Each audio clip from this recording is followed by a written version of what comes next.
নকুল, পোনাগুলো একদম টাটকা এনেছিস তো? দেখে শুনে ছাড়িস, এই পুকুরের মাছই তো আবার সব। বাবু চিন্তা করবেন না, কালকে রাতে আড়ত থেকে সবচেয়ে ভালো পোনাগুলো বেছে এনেছি। এই পোনা আর মাছ তিনেকের মধ্যে হাত সমান মাছ হয়ে যাবে। সেটাই তো কথা, শুধু বেছে আনলেই তো হবে না, খাবারটাও নিয়মিত দিতে হবে। খাবার না দিলে মাছ বাড়বে কি করে? জি বাবু, আমি রোজ সকাল বিকেল দুবেলা এসে খাবার দিয়ে যাব, আপনি নিশ্চিন্ত থাকুন। আর শোন, কালকের মধ্যেই বাজার থেকে ভালো খাবার আনবার ব্যবস্থা কর, দেরি করবার দরকার নেই। ঠিক আছে বাবু, কালকে সকালেই বাজারে যাব।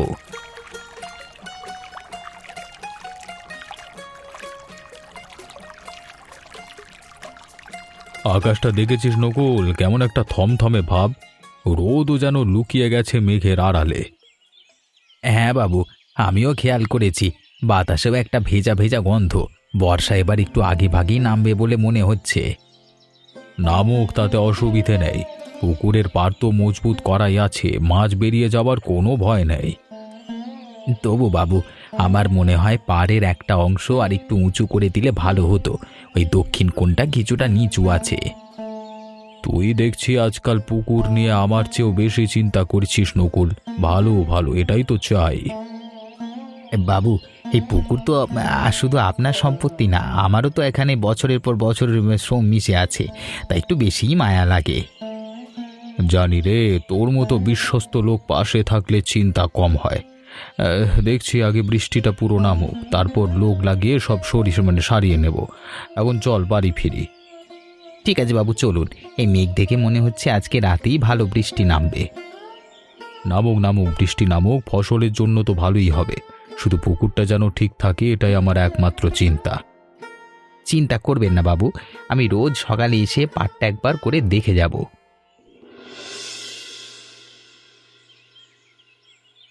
এতক্ষণে এলি বাবা?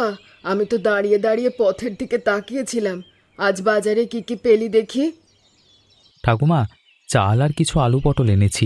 মাছের দিকে আজকে আর তাকাইনি, দামটা শুনেই তো মাথা ঘুরে গেল। থাক বাবা, মাছ না হলে কি হবে, ভাতে ভাতে তো দুজনের পেট ভরে যায়। আমাদের অত চাহিদা কিসের বলতো?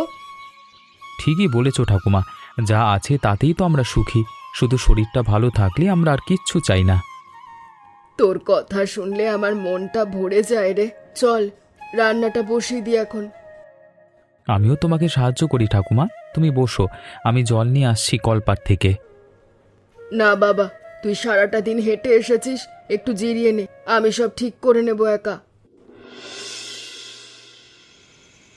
শোন গোপাল, কদিন ধরে তো কাজকর্ম তেমন নেই হাটে, একটু হিসেব করে চলতে হবে এখন। জানি ঠাকুমা, কালকে থেকে হাটের বদলে আশেপাশের বাড়িতে যদি কোনো কাজ পাই দেখব। এতে বসে থাকলে তো চলবে না। তুই খেয়াল রাখিস শরীরের দিকে, কাজ না পেলেও চিন্তা করিস না, একবেলা কম খেলেও চলে যাবে। তুমি খালি আমার চিন্তা করো ঠাকুমা, নিজের বেলায় সব সময় কম করে নাও। আজও দেখলাম নিজের ভাগের ডালটা আমার পাতে দিয়ে দিলে। আমি বুড়ো মানুষ, বেশি খেয়ে কি হবে বলতো?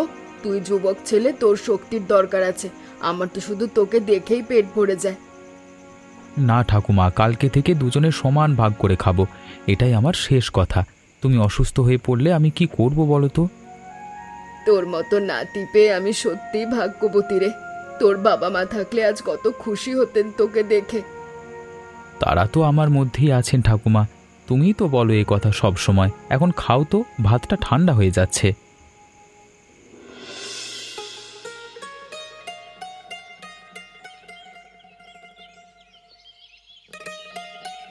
এই নে নকুল, বাজারে গিয়ে ভালো দেখে মাছের খাবার নিয়ে আয়।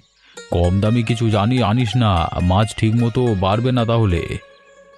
জি বাবু, আমি চিনি কোনটা ভালো, আর এই মহাজনের দোকান থেকেই সবসময় নিই, ওখানকার খাবার খুব ভালো।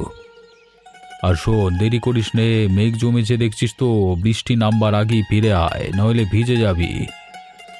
চিন্তা করবেন না বাবু, আমি এক্ষুনি রওনা দিচ্ছি, ঘন্টাখানেকের মধ্যেই ফিরে আসব।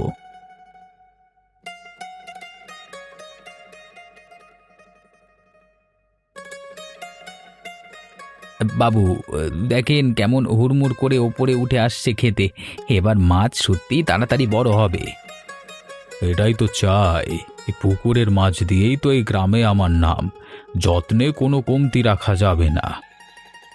বাবু ওই দেখেন, পাড়ের মাটি একটু নরম হয়ে গেছে বৃষ্টির জলে।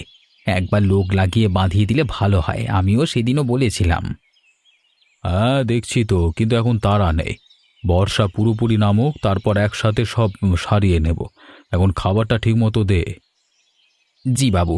আচ্ছা বাবু, এই বর্ষায় গ্রামের অনেকের হাতেই তো তেমন কোনো কাজ নেই শুনলাম, আপনি কিছু ভেবেছেন কি?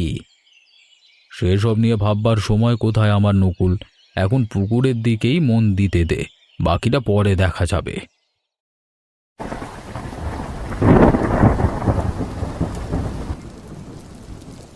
ঠাকুমা, এভাবে বৃষ্টি হলে তো কালও বাইরে বেরোনো যাবে না, কাজও তো পাবো না কোথাও, সব বাড়ি তো দরজা বন্ধ করে বসে থাকবে। বৃষ্টি তো থামবেই একদিন বাবা, ততদিন যা আছে তাই দিয়ে চালাতে হবে। এতে আর নতুন কি? চাল তো কয়েকদিনের মধ্যে আছে দেখছি, কিন্তু তেল নুন তো ফুরিয়ে আসছে, ওগুলোর জন্য তো বাজারে যেতেই হবে একদিন। থাক না বাবা, দুদিন না হয় শুধু ভাত লবণ দিয়েই চলুক। বৃষ্টি একটু কমুক আগে, তারপর যেও। তুমি একদম চিন্তা করো না ঠাকুমা, আমি ঠিক একটা না একটা ব্যবস্থা করে ফেলবো, তোমাকে কষ্ট পেতে দেব না। আমার আবার কষ্ট কিসের রে? তুই আছিস পাশে, এটাই তো সবচেয়ে বড় সুখ।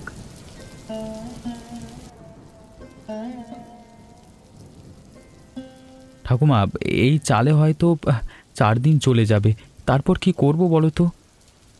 তারপরের কথা তারপর ভাববো। উপরওয়ালা তো আমাদের না খাইয়ে রাখবেন না। তোমার এই ভরসাটাই তো আমার শক্তি ঠাকুমা। দেখি কালকে বৃষ্টি একটু ধরলেই বের হব, বিনয়ের সাথে একবার কথা বলবো। হ্যাঁ, বিনয় ছেলেটা ভালো, ওর সাথে কথা বললে হয়তো কোনো একটা রাস্তা বেরোবে। ওর বাবারও তো একই অবস্থা শুনেছি। হ্যাঁ ঠাকুমা, ওদের বাড়িতেও একটা একই টানাটানি চলছে, একা একা ভেবে কুল পাচ্ছি না, দুজনে মিলে ভাবলে হয়তো কিছু একটা মাথায় আসবে। যা হোক, এখন শুয়ে পড় বাবা, চিন্তা করে শরীর খারাপ করিস না। কালকের কথা কাল ভাবা যাবে। ঠিক আছে ঠাকুমা, তুমি শুয়ে পড়ো।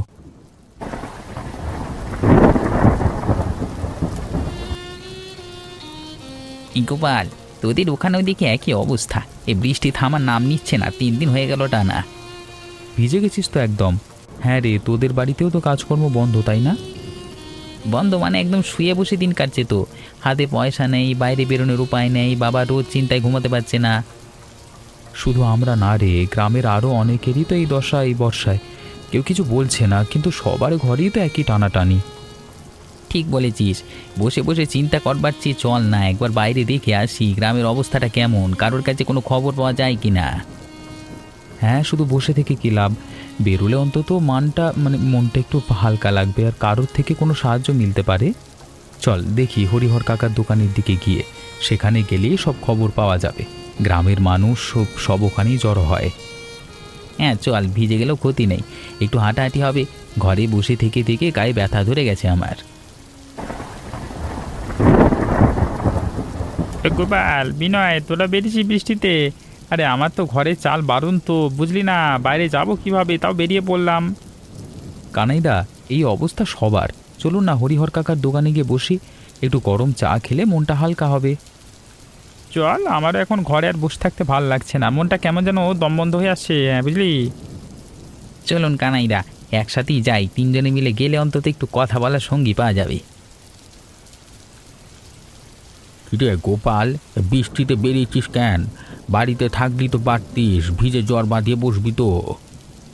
কাকা, ঘরে বসে থাকতে থাকতে দম বন্ধ লাগছিল, ভাবলাম একটু বেরিয়ে দেখি সবার অবস্থাটা কি। আপনার কাছে তো সব খবরই আসে। অবস্থা তো সবারই এক বাবা।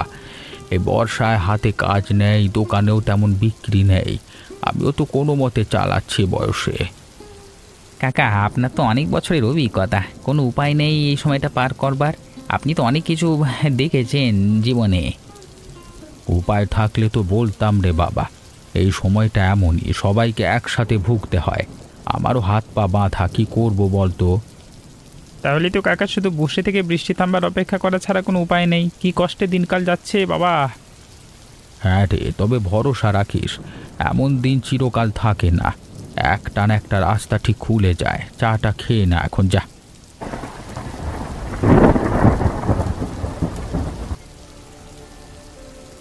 বিনয়, ওই দেখ, মাঠের জমা জলে কত বড় বড় মাছ লাফাচ্ছে। এত বড় মাছ তো আমি জীবনেও দেখিনি এভাবে। এ তো মোড়লের পুকুরে মাছ মনে হচ্ছে, পুকুর ভেসে গিয়ে মাছ বেরিয়েছে এসে বোধহয় মাটির জলে। হ্যাঁ, যাই হোক না কেন, চল ধরে ফেলি। এমন সুযোগ কি বারবার আসে? এবার অন্তত কদিন পেট ভরে খাওয়া যাবে ঠাকুমাকে নিয়ে। কিন্তু এক কি বিশাল সাইজ, এই একটা মাছই তো দুবেলা খাওয়া যাবে। আরেকটা ধর ওইদিকে। সাবধানে ধর, জল একটু গভীর ওদিকে। আর বাপরে, এত জোর লাফাচ্ছে, হাতই ফসকে যাচ্ছে। আরে এই তো ধরে ফেলেছি গোপাল, আজকে যেন ভাগ্য আমাদের দিকে ফিরল রে। এই তোমরা কি করছো? আরে এগুলো তো বাবুর পুকুরের মাছ, ধরা যাবে না। যা করছো ফিরিয়ে দাও যা ধরেছো। কাকা, এই মাঠের জল তো কারোর বাঁধা নয়। মাছ এখন চলে এসেছে বলেই ধরছি। আমরা তো পুকুরে নেমে চুরি করে ধরিনি। ঠিক বলেছে, আপনারা চাইলেও তো এই ছড়িয়ে যাওয়া মাছ একত্র করতে পারবেন না, বরং পুকুরে যা বাকি আছে সেটাই সামলান গিয়ে। তোমরা বুঝছো না ব্যাপারটা, কত বড় এই মাছের পেছনে বাবু কত টাকা কত পরিশ্রম আছে। আমি এক্ষুনি বাবুকে গিয়ে বলছি এ কথা। বলুন গিয়ে, আমরা কোনো অন্যায় করিনি। মাঠের জলের মাছ মাঠেই থাকবে, এতে দোষের কি আছে? রাগ করবেন না, আপনি বরং গিয়ে বাবুকে বলুন পুকুরের পাড়টা আগের মতো সামলাতে, নইলে আরও মাছ বেরিয়ে পড়বে। বাবু, বাবু সর্বনাশ হয়ে গেছে বাবু, পুকুরের পাড় ভেঙে মাছ সব মাঠের জলে চলে গেছে। আর গোপাল এবং বিনয় সেগুলো ধরছে। কি বলিস কি? আমি এতদিন ধরে যত্ন করে মাছ বড় করলাম, আর অন্য কেউ এসে সেগুলো নিয়ে নেবে? এ তো হতে পারে না। আমি বারণ করেছিলাম বাবু, কিন্তু ওরা শুনলই না, উল্টে আমাকে কথা শোনালো যে মাঠের মাছ নাকি তাদের অধিকার। এমন তো হওয়ার কথা না। আমার পুকুরের মাছ অন্য কেউ কেন নিয়ে যাবে? চল তো নিজের চোখে গিয়ে দেখে আসল ব্যাপারটা কি। বিনয়, এত মাছ তো আমরা দুজনে সারা দিনেও ধরে শেষ করতে পারবো না। আর এত মাছ খেয়েই বা কি করব, নষ্ট হয়ে যাবে শেষে। তাহলে কি করা যায় বলতো?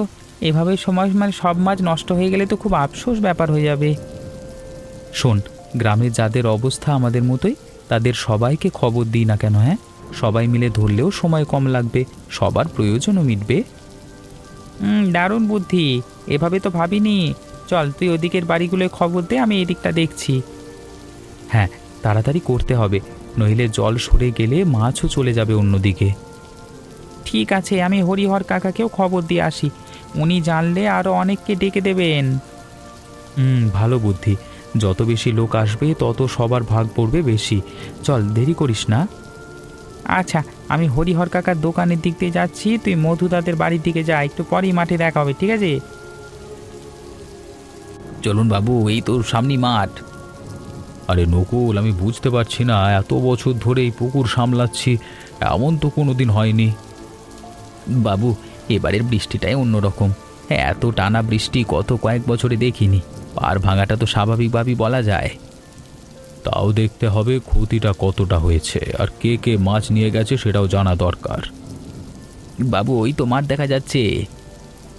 এত লোক, তাহলে তো ব্যাপারটা আমি যতটা ভেবেছিলাম তার চেয়েও বড়। চল চল, তাড়াতাড়ি চল। বাবু দেখেছেন, গোটা গ্রামের লোক নেমে পড়েছে জলে। আপনার পুকুরের সব মাছ শেষ হয়ে যাচ্ছে। এ কি কাণ্ড! এত মানুষ কোত্থেকে এলো এখানে?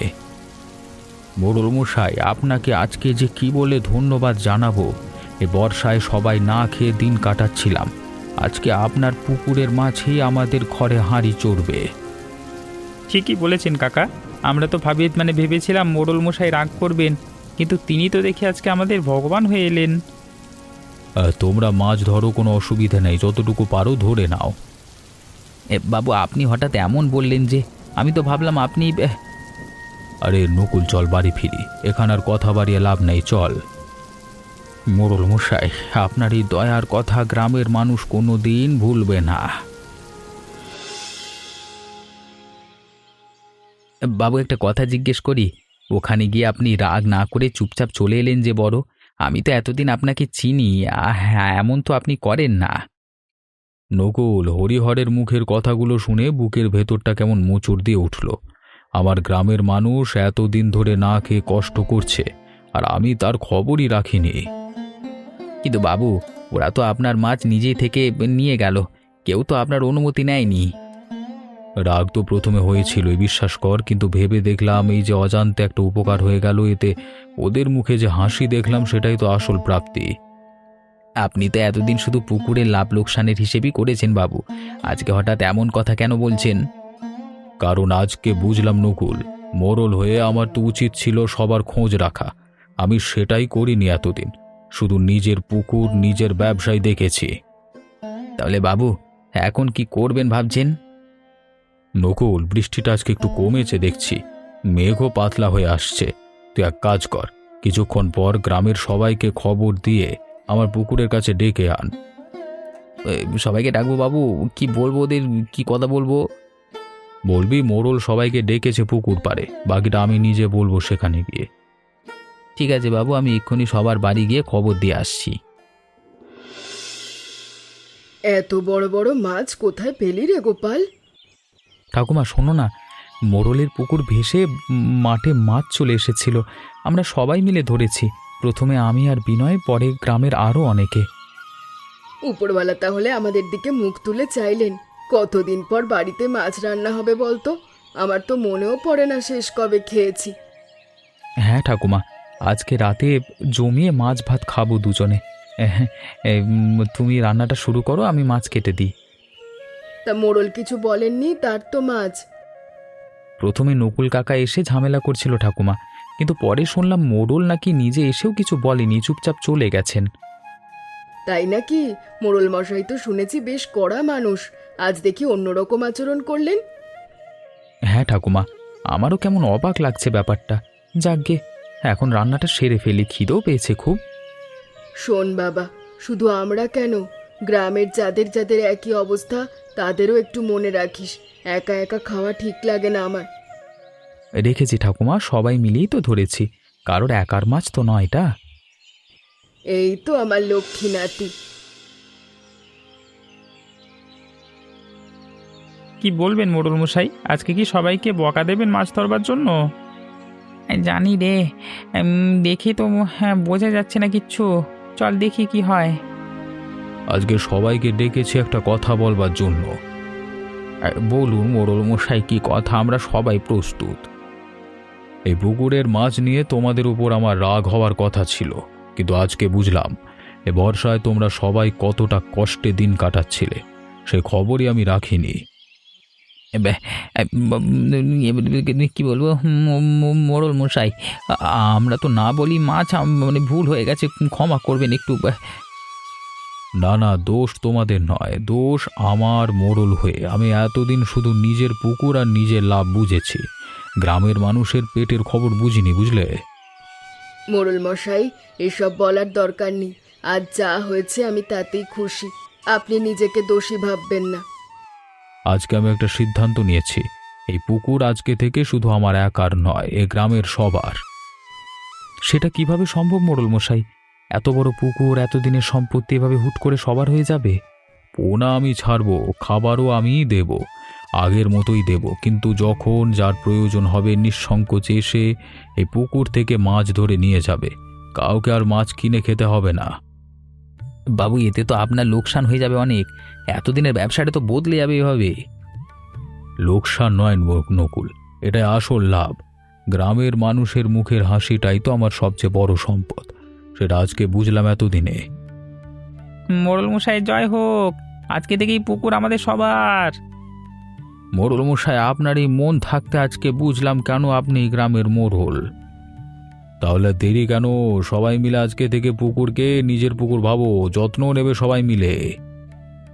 মোড়ল মশাই, আমরা কথা দিচ্ছি, এই পুকুরের যত্ন আমরা সবাই মিলে নেব, পার ভাঙলে নিজেরাই সারিয়ে দেব।